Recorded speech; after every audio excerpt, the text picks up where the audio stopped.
विराट कोहली ने अपनी unbelievable knock से, जो विराट कोहली ने 48 ऑफ 18 बॉल्स, जो 3 ओवर में 48 चाहिए थे और 8 ऑफ 28, ये दो जो फिगर्स है ना बड़े खतरनाक है पाकिस्तान हिस्ट्री के अंदर, और शायद काफी लंबे अरसे तक याद रहेंगे। जिस तरह मैच को पलटा था शायद वो विराट कोहली थे जो कर सकते थे, और शायद अब विराट कोहली से भी अगर पूछा जाएगा, उनके खुद ही उस मैच के इंटरव्यू के बाद उन्होंने कहा था स्टार स्पोर्ट्स पे कि शायद अब मैं खुद भी ना ये दोबारा कर पाऊं, क्योंकि जिस तरह की इनिंग्स वो एक विराट कोहली ने खेली थी, literally that was majestic, unbelievable. हमारे यहाँ तो ईमानदारी की बात है ना कि यार इस टीम ने बहुत दुख दिए इस वजह से कि इस टीम ने क्लोज मोमेंट्स नहीं जीते, एक नहीं कई बार नहीं जीते, और छोटी टीम से लगातार हरवाने की भी जो एक कहते हैं ना तारीख रकम करी है, वो भी बाबर आजम की टीम ने करी है। चाहे वो यूएसए हो, चाहे वो आयरलैंड हो, चाहे वो आपका जिम्बाब्वे हो, चाहे वो अफगानिस्तान हो, ये सब वही शादाब, नवाज, रिजवान, बाबर, नसीम, शाहीन, हारिस रूफ, ये सब आपको मिलेंगे इन सब में। 13 नवंबर 2022 का फाइनल, और जो ये 28 सितंबर गुजरी है ना 2025 एशिया कप फाइनल, ये भी काफी लंबे टाइम तक याद रहेगा, क्योंकि ये भी जीता हुआ फाइनल था पाकिस्तान का। तकलीफ ही ज्यादा अस्सलाम वालेकुम, कैसे हैं आप सब लोग? उम्मीद करता हूँ सब खैरियत से होंगे, ठीक होंगे। और थंबनेल देखे होंगे, बहुत से लोग समझ पाए होंगे, बहुत से लोग समझ नहीं पाए होंगे। मैंने कोई थंबनेल पे खास नहीं लिखा, डेट लिख दी, जो आज की डेट है November 13। और November 13 को क्या हुआ था, शायद बहुत से लोग पाकिस्तानी समझ गए होंगे, शायद इंडियंस मेरे भाई ने ना समझ पाए हो, जो इंडियन भाई मेरे सोने में याद लाऊं, जिस तरह आपके लिए November 19 है ना, 19 नवंबर जिस तरह आपके लिए है, इसी तरह हमारे लिए 13 नवंबर है। बस साल का फर्क है, आपके साथ 2023 में हुआ, हमारे साथ उससे एक साल पहले 2022 में हुआ। हम वर्ल्ड कप का फाइनल पाकिस्तान इंग्लैंड से आज ही की तारीख, जो आज 13 नवंबर है, 2022 में मेलबर्न के अंदर पाकिस्तान वर्ल्ड कप का फाइनल हारा था। और बड़ा मुझे आज भी याद है, मैं बहुत रोया था उस रात, सच्ची में इतना रोया था मैं कि मैं लिटरली पूरी तरह तैयारी करके हम सब बैठे हुए थे, जितने भी कजन थे, जिनसे मैं मैच देख रहा था कि हाँ भाई मैच, क्योंकि मैच अच्छे टाइम पे स्टार्ट हो रहे थे, दोपहर में समवेयर अराउंड 1 बजे मैच शुरू होता था, 1:30 बजे, और 4:30 5 बजे तक मैच खत्म हो जाता। तो हमने फुल एक प्लानिंग की हुई थी कि यार सेलिब्रेशंस करेंगे, सेलिब्रेशंस के बाद रात में खाना खाने के लिए बाहर जाने का प्लान था। सो बहुत चीजें प्लान थी, और उस दिन सारे प्लान्स पे पानी फिर गया था जब पाकिस्तान वर्ल्ड कप का फाइनल हारा। अगर मैं मैच को एक तरीके से थोड़ी बहुत कहानी का रूप दूं, तो यार मुझे आज भी याद है कि जब सुबह सुबह मैं उठा, जल्दी जल्दी उठ गए भाई, नाश्ता वास्ता कर लिया जल्दी से, हम एक जगह पे मैच देखने गए, यहाँ पे बड़ा मशहूर मॉल है कराची में, सब समझ गए होंगे, मेरे सारे कजन्स मिलकर लकी वन मॉल गए मैच देखने के लिए। वहाँ पे बड़ी स्क्रीन जैसे लगती है नॉर्मली, सो एक बहुत स्क्रीन वगैरह लगी, बहुत लोग आए थे, और सबसे जिनसे जिनसे मैंने बात करी उस सब ने कहा यार पाकिस्तान जीतेगा, पाकिस्तान वर्ल्ड कप उठाएगा, 13 साल बाद पाकिस्तान वर्ल्ड कप जीतने वाला है। और एक मीडिया में जैसे पूरे कंट्री में उस दिन एक माहौल बना हुआ था कि वर्ल्ड कप का फाइनल है, वर्ल्ड कप का फाइनल है, 92 रिपीट करेंगे, पाकिस्तान वर्ल्ड कप फिर जीतेगा, तीसरा वर्ल्ड कप अपनी हिस्ट्री का उठाएगा, और एक जोश ही अलग था कसम खुदा की। मैच शुरू हुआ, पाकिस्तान ने टॉस जीत के, पता चला इंग्लैंड ने टॉस जीत लिया, लो एक परेशानी। अब जब वो इंग्लैंड से टॉस, कहते हैं ना 23 और 22 की कहानी किसी तक सिमिलर थी फाइनल के हवाले से।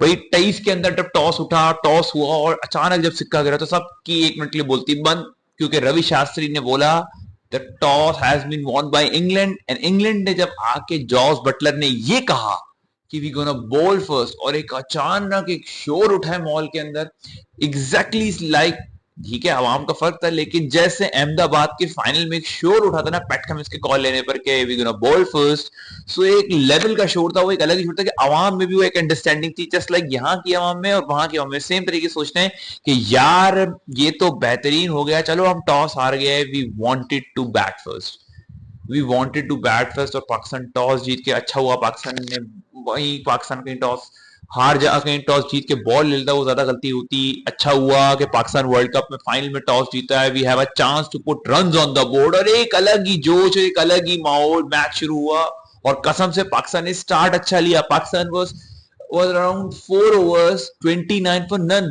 और ये बहुत से लोगों को याद होगा उस वर्ल्ड कप के अंदर, उस वर्ल्ड कप के अंदर जो एक विनिंग टारगेट था ना, 160 170 वाज अ विनिंग टोटल, 150 जो भी, स्पेशली अगर आप जिन वेन्यूज पे खेले, लाइक अगर सिडनी में खेले तो 180 भी मतलब चेज हो रहे थे और डिफेंड हो रहे थे, लेकिन मेलबर्न के अंदर तो शायद 160 वो द हाईएस्ट टोटल, जो विराट कोहली ने अपनी अनबिलीवेबल नॉक से, जो विराट कोहली ने 48 ऑफ 18 बॉल्स, जो 3 ओवर में 48 चाहिए थे और 8 ऑफ 20, ये दो जो फिगर्स है ना बड़े खतरनाक है पाकिस्तान हिस्ट्री के अंदर, और शायद काफी लंबे अरसे तक याद रहेंगे। जिस तरह मैच को पलटा था शायद वो विराट कोहली थे जो कर सकते थे। और शायद अब विराट कोहली से भी अगर पूछा जाएगा, उनके खुद ही उस मैच के इंटरव्यू के बाद उन्होंने कहा था स्टार स्पोर्ट्स पे कि शायद अब मैं खुद भी ना ये दोबारा कर पाऊं, क्योंकि जिस तरह की इनिंग्स वो एक विराट कोहली ने खेली थी, literally that was majestic, unbelievable.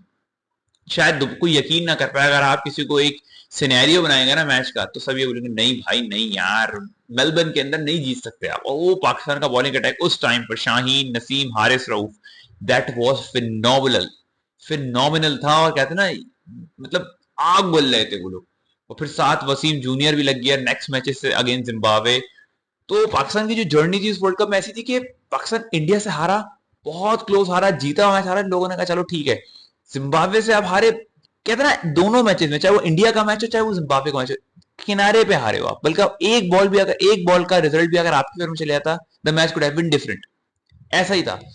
तो फिर भी किस्मत आपका साथ रही, आप फिर उसका जीतना शुरू हुआ। आप नेदरलैंड से जीते 1-0, साउथ अफ्रीका से जीते 1-0, बांग्लादेश से मैच से पहले जो संडे की सुबह थी, जो 2 संडे पड़े पाकिस्तान की हिस्ट्री में, जो नेदरलैंड ने हराया साउथ अफ्रीका को। और मुझे याद है सुबह मैं कहता ना अपनी वो दराज के ऊपर, दराज जो ऐप है, मुझे दराज थी या तमाशा थी मुझे एग्जैक्टली याद नहीं, लेकिन इन दोनों में से कोई एक थी। और मैं जिस तरह दराज पे छुप छुप के मैच देख रहा था, क्योंकि मुझे पता था अम्मी उड़ जाएंगी सुबह, वो अपना नमाज पढ़ेंगी, तो उससे मैच देख रहे हो एंड ऑल दैट। और अचानक नेदरलैंड ने 13 रन बनाए, फिर अफ्रीका की विकेटें गिरना शुरू हुई, तो पूरा घर जाग गया हमारा भाई कि पाकिस्तान का चांस है वर्ल्ड कप वापस आने का। फिर पाकिस्तान ने उस चांस को अवेल किया, जीता। उसके बाद सुबह 8:30 बजे करीब, संडे के दिन कौन उठता है बॉस, कौन उठता है? संडे के दिन हम सब उठ गए 8:30 बजे। भाई पाकिस्तान का एक तरीके से वर्चुअल क्वार्टर फाइनल है, पाकिस्तान ने जीता, एक सेलिब्रेशन हुई, सेमीफाइनल में पहुंच गया पाकिस्तान। फिर सेमीफाइनल 9 नवंबर को इकबाल डे पे मैच था, मुझे याद है गवर्नमेंट ने छुट्टी अनाउंस कर दी उस दिन।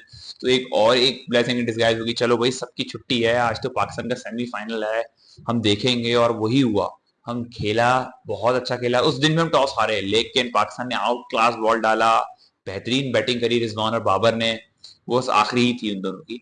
उसके बाद पाकिस्तान वर्ल्ड कप के फाइनल के लिए क्वालिफाई किया। फिर यही उम्मीद थी इंडिया पाकिस्तान का फाइनल होगा, इंडिया पाकिस्तान का फाइनल होगा। इंडिया नेक्स्ट डे बुरी तरह इंग्लैंड से हार गया।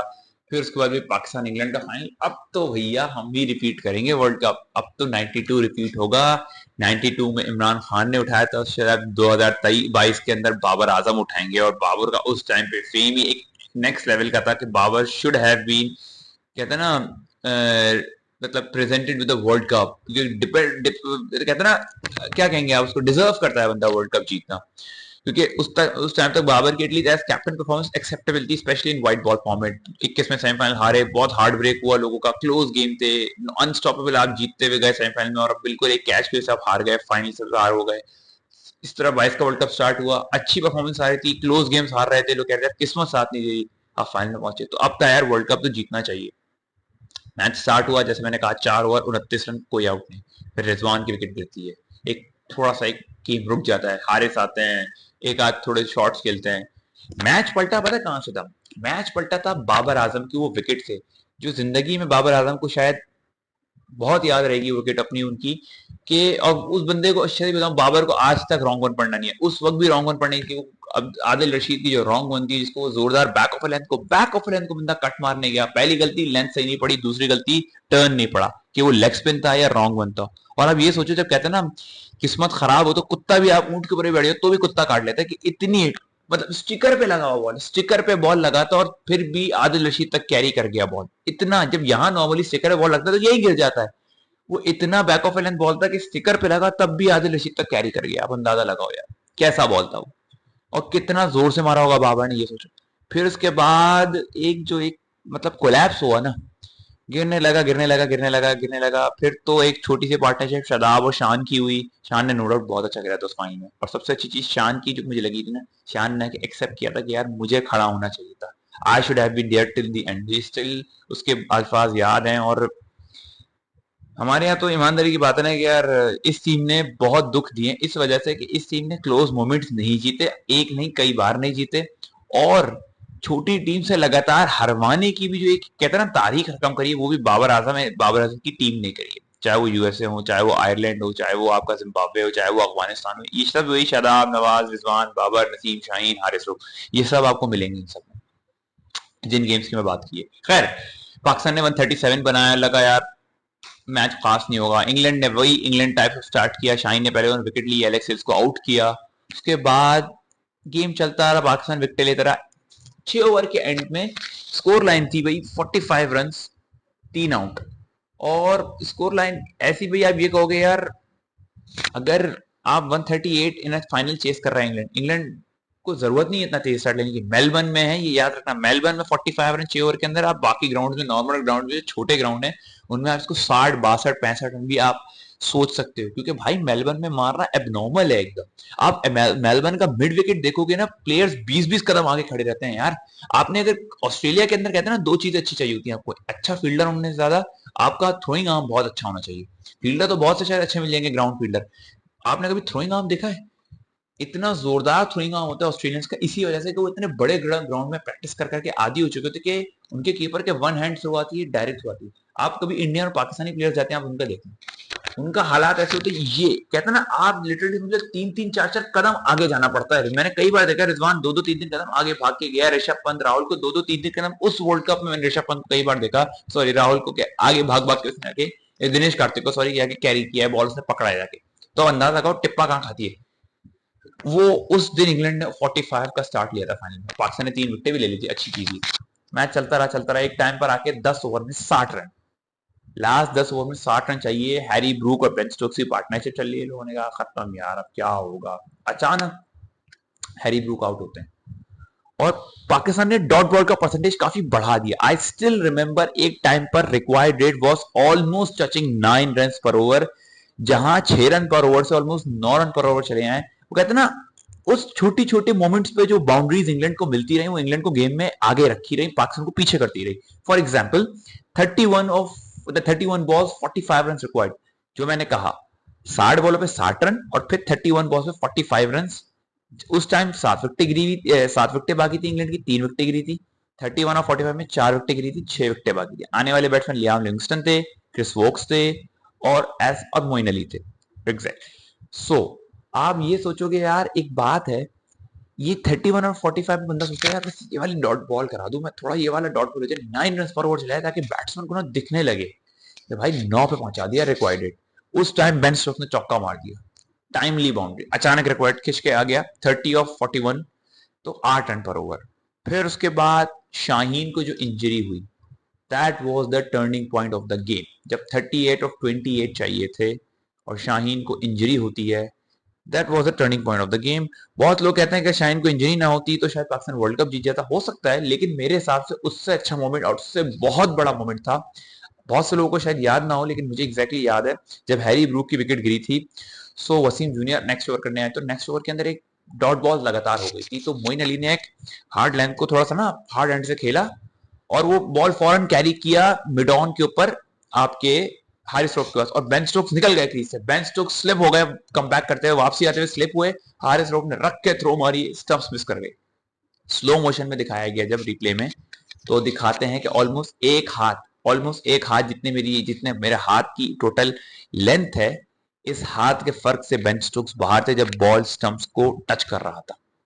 तो अगर वो बॉल स्टंप्स पे लग जाती, और स्कोर उस टाइम पे चाहिए था करीब शायद 45 बॉल्स या 45 रन 33 बॉल्स या 34 बॉल्स, उस टाइम पर इतने 46 रन चाहिए होंगे, 47 रन इतने ही चाहिए, 34 बॉल्स 45 46 या 47 रन, ऐसे ही कुछ स्कोर लाइन थी।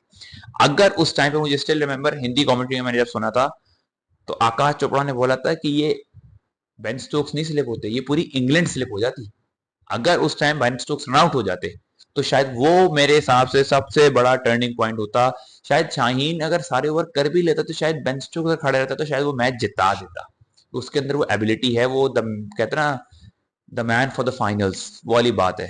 हालांकि 2016 में उसी ने हरवाया था, लेकिन 19 और 22 उसने एक तरीके से कहते ना, एक उधार जो था इंग्लैंड का, वो उतार दिया, इंग्लैंड की टीम का उधार जो था उसने पूरा कर दिया।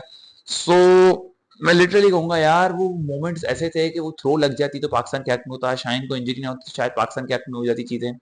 हर छोटे छोटे मोमेंट पाकिस्तान के खिलाफ जाते रहे। वो इफ्तिखार को बॉल देना कोई गलत कॉल नहीं था, बाबर का, लोग बाबर की कप्तानी को उस टाइम क्रिटिसाइज करते हैं, मेरे हिसाब से फाइनल के अंदर इतने छोटे टोटल पे बाबर ने कप्तानी कोई बुरी नहीं की थी, इफ्तिखार को बॉल दिया, जो बेन स्टोक्स का यूं करके छक्का हुआ बाउंड्री पर मिड ऑफ के ऊपर, जो बाबर ही खड़े हुए थे, वो अगर थोड़ा सा और मिसकनेक्ट हो जाता, थोड़ा सा, तो शायद वो बाबर के हाथ में होती वो। और उस टाइम बेन स्टोक्स का आउट होना टोटली डिफरेंट हो जाता है, क्योंकि आने वाली बैटिंग पर आप भरोसा नहीं कर सकते हो कि यार ये मैच जिता देंगे। लिविंगस्टन को हम कई बार देख चुके हैं, मैं क्या बोलूं, अंधा लप्पा है वो। अब आप समझ लो, लप्पे से मैं कुछ और चेंज कर लेता तो वो अंधी घुमाते हैं, बहुत अंधी। वो खड़ी कर देते, चांसेस ज्यादा यही थे, वो खड़ी कर देते। मेलबर्न जैसे ग्राउंड पे तो वो बिल्कुल खड़ी कर देते, और पाकिस्तान के उस टाइम बॉलिंग पे तो वो बिल्कुल कर सकते थे खड़ी, अंधी घुमाते।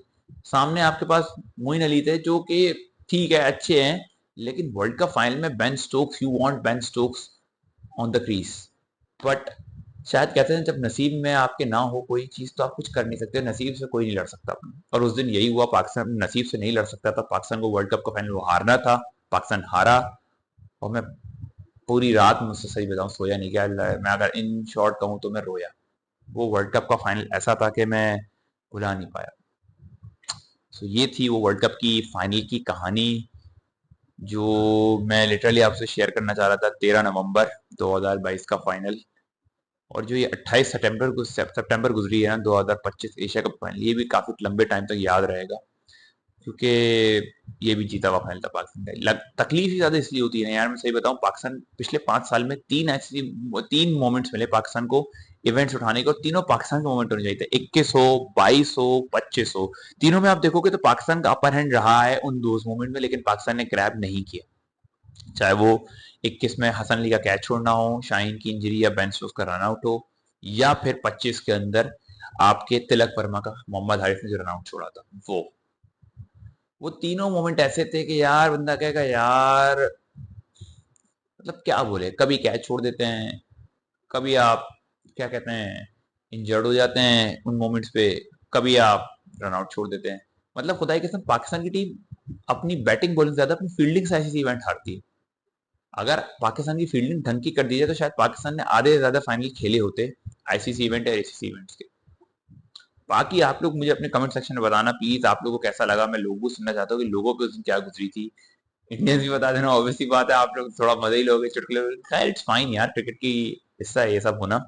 बाकी आप सबसे please please please please request है, लाइक से सब्सक्राइब जरूर कर लेना मेरा चैनल, ताकि मेरी हर आने वाली वीडियो आप तक इजीली पहुंचे। मिलते हैं आपसे अगली वीडियो में, बहुत सारा ख्याल रखिएगा, दुआओं में याद रखिएगा। अल्लाह हाफिज़।